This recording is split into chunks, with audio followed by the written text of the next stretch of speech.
Morning. So we are in the town of Lumbini, which is near the southern border of Nepal, where it meets up with India. And the reason we're here is this is the birthplace of Buddha. Um, so this place was apparently they knew where it was back in like the first and second century, but by the seventh century, the pilgrims had kind of stopped coming, and they had kind of forgotten about where this place was. And by the 10th century, it was lost, and really it was lost for almost 800, 900 years. They had no idea where this place was anymore, and it wasn't until the late 1890s that they finally found it again. And what they found was just a pillar that had some really old writings that basically matched some writings that were made by a Chinese pilgrim back in 900 AD, who had described the place when he found it.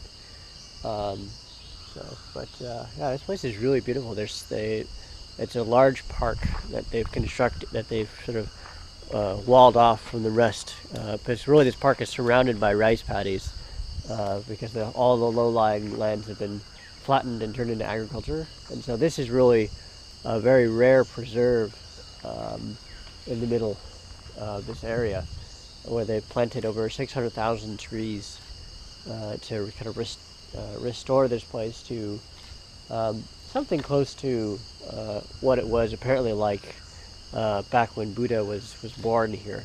Um, it was said that he was born in a well-tended grove of trees, and so they've done their best to try to recover that. So what we're left now is just, these really beautiful lakes and ponds and little rivers running through the area.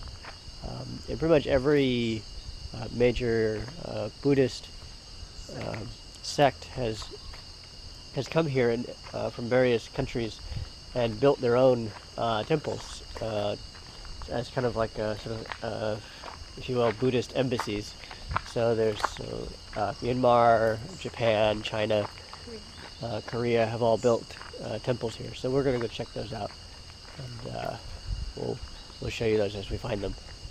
So in the meantime, we're just going to be wandering through this really large park.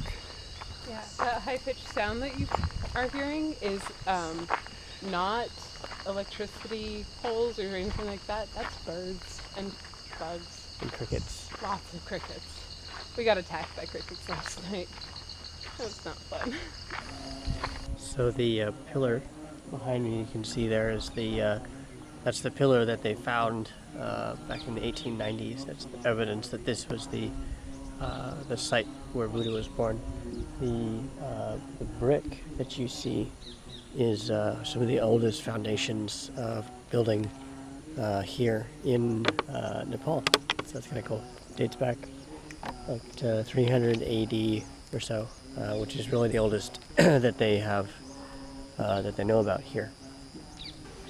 So we're sitting at the edge of the brick-surrounded pool here that, according to the history here, this was the pool that Buddha's mother bathed in before she gave birth to Buddha. And you can see going on over here is so I guess some sort of talk or ceremony or something like that about Buddhism. And back behind me, you can see again you see the pillar there with people praying to it, or I guess praying to it. And then kind of surrounding is all this brick here, and this is the brick that's really old. That's they dated it, so it's pretty cool.